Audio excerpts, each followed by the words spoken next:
I am very happy that we have you here because I have to say, when it comes to things like community, I absolutely look up to what you're doing. I realize that that is such a skill to be able to build that out. And it's such an essential thing because it's a very big difference between network and community, in my opinion.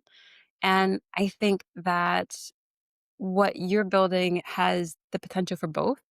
And I love that you can actually support both sides of it, not just the networking, not just the, hey, get to meet people and da da da, da, but actually building out those deeper roots and actual support of different people within the area. So I think I love how you are doing that with such intention. Well, thanks. What's your way of doing it actually? What's your approach? Well, I mean, I think that that stemmed from being international and needing a community for myself in the city too. So there was definitely maybe um, unknown selfish intentions behind making sure that we had cool people around all the time and that they felt supported. But I think the foundation of any strong community is like emotional safety, right? It's that like it's the feeling of like it's okay to kind of like to come authentically as you are.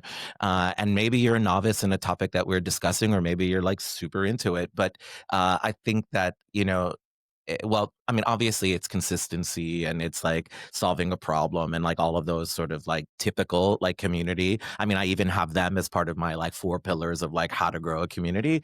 But I think that the emotional safety side of that is the one that gets people to feel as though they own the community as well. And not only do they show up, but they bring someone along, right? To because it feels safe, because it feels good, because and I think that that's then feeds into the networking and it feeds into the collaboration and the building and so I think that the bedrock, the foundation has to be that everyone feels accepted, safe, and willing to just like be who they truly are. Yeah.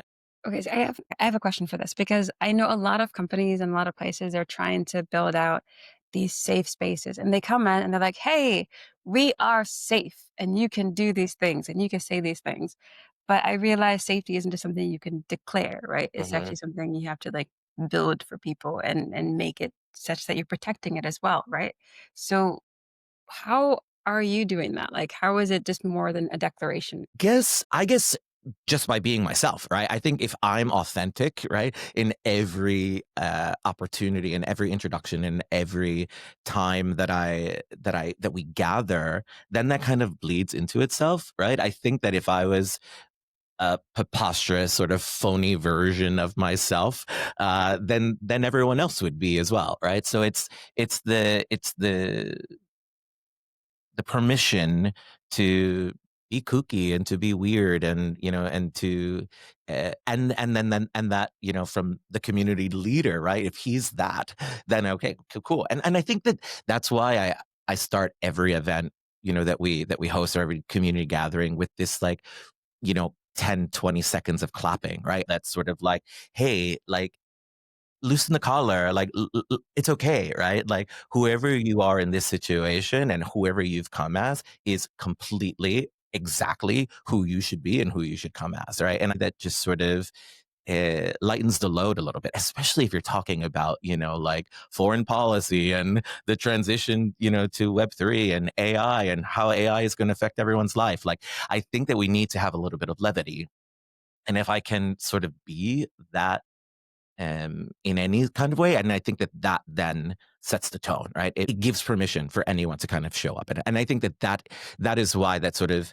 emotional safety thing means so much to me. But also, you're right, there's declaring, right, that you're safe, there's action. And I mean, fortunately, we we have gathered enough of the same kind of like-minded people who want be to and then if not, they get kicked out, right? If they don't sort of like follow the vibe or free fall. It's an open free thing to be a part of, but it doesn't mean that if you're not vibing, or if you're not in it, if what we're building doesn't resonate with you, then it's okay to not be there. And then I think it's okay for us to say, you're not the right fit for this either.